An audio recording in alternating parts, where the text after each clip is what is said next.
మాజీ మంత్రి బాలినేని శ్రీనివాస్ రెడ్డి తాడేపల్లి క్యాంప్ ఆఫీస్కు వచ్చారు. ఒంగోలు పంచాయతీపై సీఎం జగన్ ను కలిసేందుకు బాలినేని వచ్చారు. ఒంగోలు ఎంపీ సీటు మాగుంటకు, అసెంబ్లీ సీటు తనకు ఖరారు చేయాలని బాలినేని డిమాండ్ చేస్తున్నారు.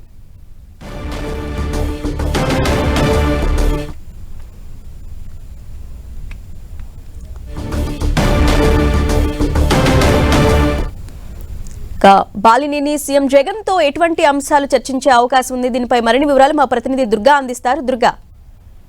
అరుణ, కొద్దిసేపటి క్రితమే తాడేపల్లి క్యాంపు కార్యాలయానికి మాజీ మంత్రి బాలినేని శ్రీనివాస్ రెడ్డి వచ్చారు. బాలినేని శ్రీనివాస్ రెడ్డి ముఖ్యంగా గత కొద్ది రోజుల నుంచి కూడా ఒంగోలు అసెంబ్లీ స్థానానికి సంబంధించి, అలాగే ఒంగోలు ఎంపీ స్థానానికి సంబంధించి కూడా అసెంబ్లీ స్థానం తనకు, అలాగే ఎంపీ స్థానం మాగుంటకు ఇవ్వాలంటూ కూడా ఆయన పట్టుబడుతున్నటువంటి పరిస్థితి. ఈ నేపథ్యంలోనే ఆయన ఇప్పటికే చాలా సార్లు సీఎం జగన్ తో పాటు విజయసాయి రెడ్డిని కూడా కలిసి మాట్లాడినటువంటి పరిస్థితి. ఇప్పుడు తాజాగా మరోసారి తాడేపల్లి క్యాంప్ కార్యాలయంకి వచ్చారు. సీఎం జగన్ తో ఫైనల్ గా మాట్లాడబోతున్నారు. అయితే ఒంగోలు ఎంపీ స్థానానికి సంబంధించే చిక్కుముడి అనేది ఇంకా వీడట్లేదు. ఇప్పటికే ఒంగోలు ఎంపీ స్థానాన్ని నాకు కేటాయించాలంటూ కూడా వైవి సుబ్బారెడ్డి కూడా కోరుతున్న నేపథ్యంలో ఈ ఒంగోలు ఎంపీ స్థానానికి సంబంధించి సీఎం జగన్ ఎలాంటి నిర్ణయం తీసుకుంటారనేది ఈ రోజు తెలిసే అవకాశం కనిపిస్తుంది. అయితే ఈ గత 2 రోజుల నుంచి కూడా బాలినేని అలాగే మాగుంట ఇద్దరు కూడా వరుస సమావేశాలను నిర్వహిస్తున్నారు. ముఖ్యంగా ఒంగోలు ఎంపీ స్థానాన్ని మాగుంటకు, లేదంటే మాగుంట కుమారుడికి ఇవ్వాలంటూ కూడా బాలినేని పట్టుబడుతున్నారు. దీంతో పాటు గిద్దలూరు స్థానానికి సంబంధించి కూడా తన వర్గానికి చెందిన వ్యక్తికి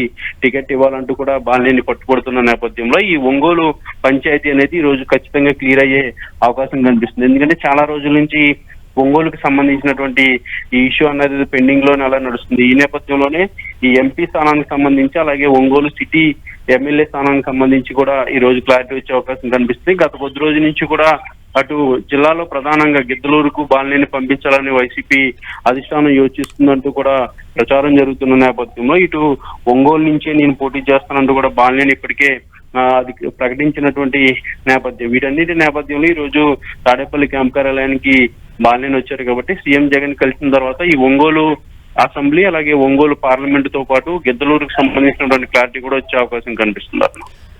రైట్ దుర్గా, థ్యాంక్ యూ.